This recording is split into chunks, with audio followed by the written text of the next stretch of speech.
শুধু বিদায় দিতে আসছি, নিজের ফ্যামিলির জন্য মনে হয় এতবার আমি হাসপাতালে আসি না। বাংলা চলচ্চিত্র অঙ্গন যেন হঠাৎ করেই শোক, রহস্য ও উদ্বেগে আচ্ছন্ন হয়ে পড়েছে। ঢাকায় চলচ্চিত্রের উদীয়মান অভিনেত্রী তানিন সুবাহা অল্প বয়সে চলে গেলেন না ফেরার দেশে। তার এই অকাল মৃত্যু পুরো ইন্ডাস্ট্রির জন্য এক গভীর আঘাত, আর তার ভক্ত ও সহশিল্পীদের জন্য এক নিদারুণ কষ্ট ও ধাক্কা। আমার ফ্যামিলি, আমার মা, ভাই, বোন, বাচ্চা সবাইকে ভালো রাখার জন্য কিন্তু আপ্রাণ ট্রাই করেই যাচ্ছি দিনের পর দিন। এখনও স্বপ্ন দেখি। তবে শুধু শোকই নয়, বরং তানিন এর মৃত্যুকে ঘিরে গড়ে উঠেছে নানা প্রশ্ন, গুঞ্জন এবং গভীর রহস্য। তানিন সুবাহা মৃত্যুর কিছুদিন আগে 19 মে তারিখে নিজের ফেসবুক অ্যাকাউন্টে একটি পোস্ট দেন, যা এখন সামাজিক যোগাযোগ মাধ্যমে ব্যাপক আলোচিত। সেই পোস্টে তিনি লিখেছেন, সুস্থ একটা মানুষকে এভাবে মেরে ফেলার চেষ্টা করে কী লাভ? ঘরের আনাচে কানাচে কত কী যে পেলাম, কেন এমন করছেন? আমি তো কারো ক্ষতি করিনি।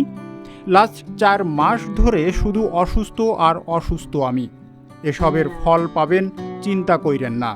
আল্লাহ ছাড় দেয় কিন্তু ছেড়ে দেন না। এই পোস্টের ভাষা এবং ইঙ্গিত এমন ছিল যে তিনি হয়তো কারো শত্রুতার বা ষড়যন্ত্রের শিকার হচ্ছিলেন। ফলে প্রশ্ন উঠেছে, তানিন কি শুধুই শারীরিক কারণে মারা গেছেন, নাকি এর পিছনে রয়েছে পরিকল্পিত কোনো ষড়যন্ত্র?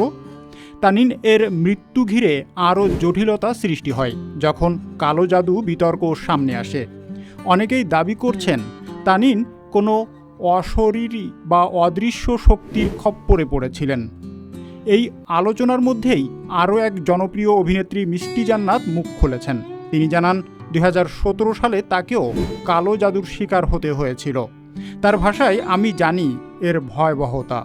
আমি কলকাতায় একটি হাসপাতালে আইসিইউতে ছিলাম 22 দিন। আমার শরীরে পানি জমে গিয়েছিল। এরপর থেকে আমি সব কাজ কমিয়ে দিয়েছি। তিনি আরও দাবি করেন, একটা বিশেষ গোষ্ঠী নাকি বারবার তার ক্ষতি করার চেষ্টা করছে এবং এমনকি তাকে আত্মহত্যায় প্ররোচিত করার চেষ্টাও চালিয়েছে।